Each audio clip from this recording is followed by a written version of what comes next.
잔치를 베풀거든 차라리 가난한 자들과 몸 불편한 자들과 저는 자들과 맹인들을 청하라. 그리하면 그들이 갚을 것이 없으므로 내게 복이 되리니 이는 의인들의 부활 시에 내가 갚음을 받겠음이라 하시더라. 거룩한 새벽의 기도자 여러분, 주님의 나라의 영광을 품고 진리의 말씀에 귀를 기울여 살아가는 정직함, 그 은혜가 늘 새롭기를 바랍니다. 오늘 우리가 읽어갈 하나님의 말씀은 누가복음 14장 1절에서 14절까지의 말씀으로서 도래하는 주님의 나라와 그 주님의 나라에 예수님을 통하여서 초대되는 과분한 초대의 메시지가 우리가 살아가는 삶의 현실에 경각, 마음을 깨우는 진리로서 여기 다가와 있습니다. 그 주제는 잔치 비유를 통하여서 14장의 앞뒤 좌우에 예수 제자의 길이 무엇인지, 예수 그리스도의 이 진리에 대한 부르심, 예루살렘으로 올라가시면서 가르침의 권위를 가진 9장부터 19장까지의 그 내용 안에 특별히 종교 지도자들, 하나님의 심판이 여기 있음을 전하는 하나님 나라의 복음 앞에 지도자들이 그 예수 그리스도의 사역을 받아들이지 않는 그 완악함, 그 하나님의 심판이 충격적으로 여기 선포되고 있습니다. 그것은 현실의 종교적인 안주, 스스로 잘 믿는다고 생각하며 예수님의 말씀을 진지하게 묵상하고 따르지 않는 마음에 진실이 없는 허위 신앙의 모습들을 깨우고 있는 송곳과 같은 찌름의 메시지가 되고 있습니다. 예수님을 식사의 자리에 초대하고 있지만 그들은 예수님의 말씀이 정당한 것인 것을 판별하기보다는 그 말씀을 착잡고 죽이려 하는 악의가 여기 담겨져 있다는 겁니다.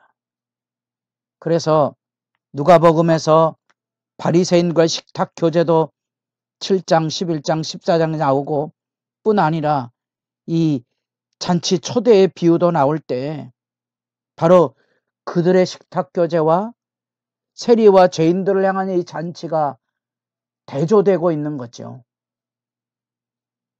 그들은 자기들 나름대로의 사회적인 지위와 품격을 가지고 안식일법과 정결법을 지켜서 우아하고 아름다운 식탁 교제를 열고 있습니다마는 그들은 예수님의 진리에 대하여 여전한 거부감을 가지고 자기들이 가지고 있는 종교적인 지위가 마지막 날 하나님께서 자기들을 인정해 주실 것에 대한 만용, 그릇된 확신에 젖어 있는 거지요. 그 전곡을 찌르는 이야기를 이 안식일 치유를 통하여 예수님이 하고 있는 겁니다. 우리 회당에서 안식일 날 사탄에게서 18해 동안 귀신들이 앓으며 꼬부라져 조금도 펴지 못하는 비참한 여인, 그를 예수님이 치유하고 회복시키자 자기들이 지키고 있는 안식일 법에 기반을 해서 예수님이 하신 행동에 분노하는 그 수치와 부끄러움이 여기도 전곡을 찌르듯이 나타납니다. 예수님께서 그런 점에서 안식일 날 치유하신 이유는 안식일의 의미를 일깨우고 종교적인 허위, 안식일을 지키는 게 뭔지, 종교적인 규례로 만족하고 있는 그들의 거짓된 신앙을 깨뜨리는 행동을 보이시는 거지요. 어쩌면 회개의 마지막 기회이고 문이 닫힐 수 있음. 이게 하나님 앞에 깨어있는 자들의 시간 이해고 그것을 신학적으로 종말론이라고 합니다. 종말론의 개념은 바로 시급한 하나님의 심판을 여기 아직 오지 않았지만 지금 여기의 삶 안에 실천해가는 경건입니다. 그래서 예수님께서 그들에게 질문합니다. 안식일에 병 고쳐주는 것이 합당하냐? 대답할 말이 없는 거지요. 그들도 그들의 삶에 양심에 찔림이 있는 겁니다.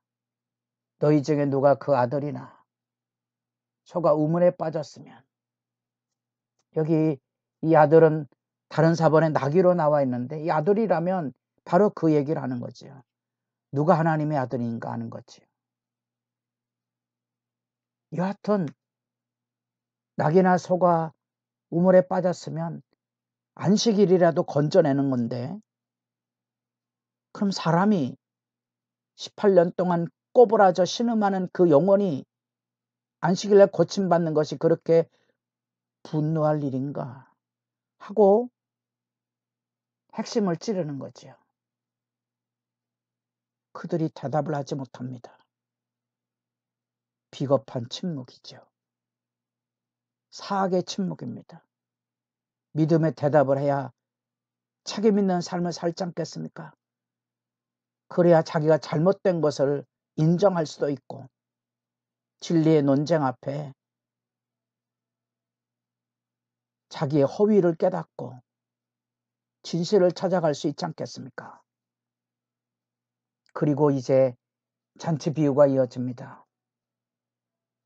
식탁 교제 안에 그 자리는 눈에 보이지 않지만 사회적인 지위와 명예를 가지고 그 식탁의 초대 자리가 배치가 됩니다. 마치 그 안에 담겨져 있는 사람들의 그 눈치와 경쟁이 그곳에 담겨져 있는데, 예수님이 바로 그 하나님의 나라의 질서를 설명하고 있는 거죠. 그 재미난 표현은 낮은 자리에 앉아 있으라는 거지요.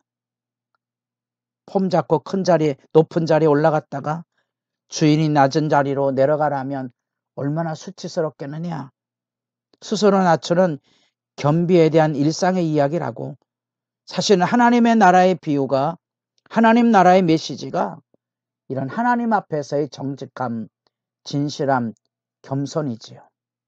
한 걸음 더 나갑니다.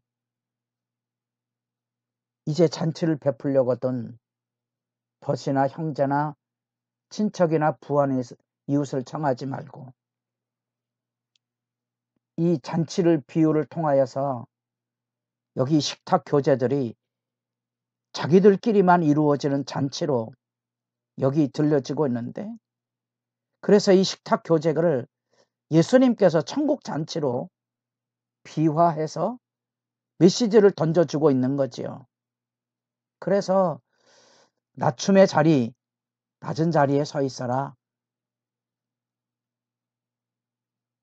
종교적인 지도자들이 그 내면의 경쟁과 시기를 얼룩진 수치와 부끄러움을 예수님께서 찍어내실 뿐만 아니라 초대하는 것도 여기 가난한 자들, 몸 불편한 자들, 자는 자들, 맹인들, 이게 사회적으로 소외된 자들이죠.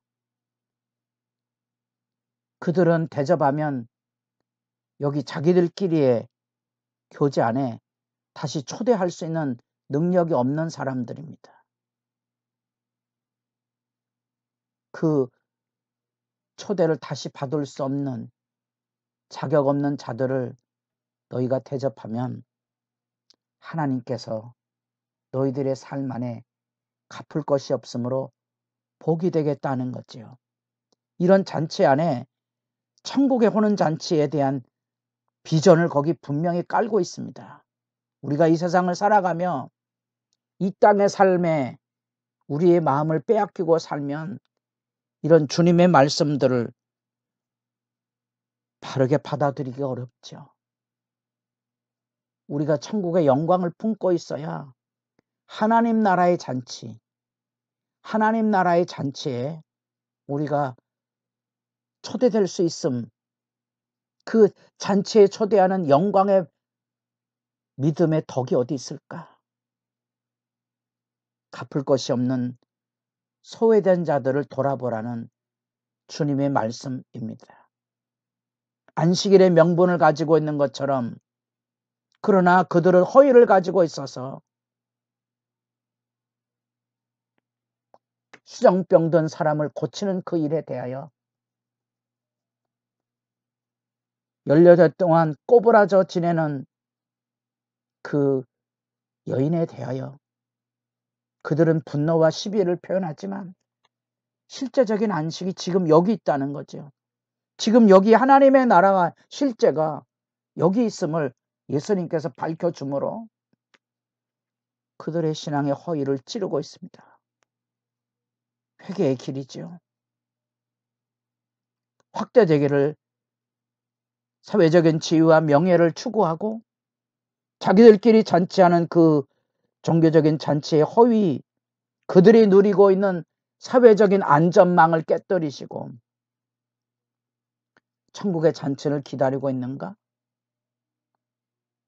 마치 안식일의 핵심인 치유를 통하여 생명 역사를 회복하는 것처럼 여기 나타난 사회적으로 소외된 가난한 자들과 몸 불편한 자들을 초대하는 그것이 천국 역사에 생명의 교제가 열려지는 은총으로 다가올 것을 일깨워 줍니다. 이 신랄한 천국의 실제 비유 안에 담겨진 메시지 앞에 기도하는 시간이 깊어지기를 바랍니다.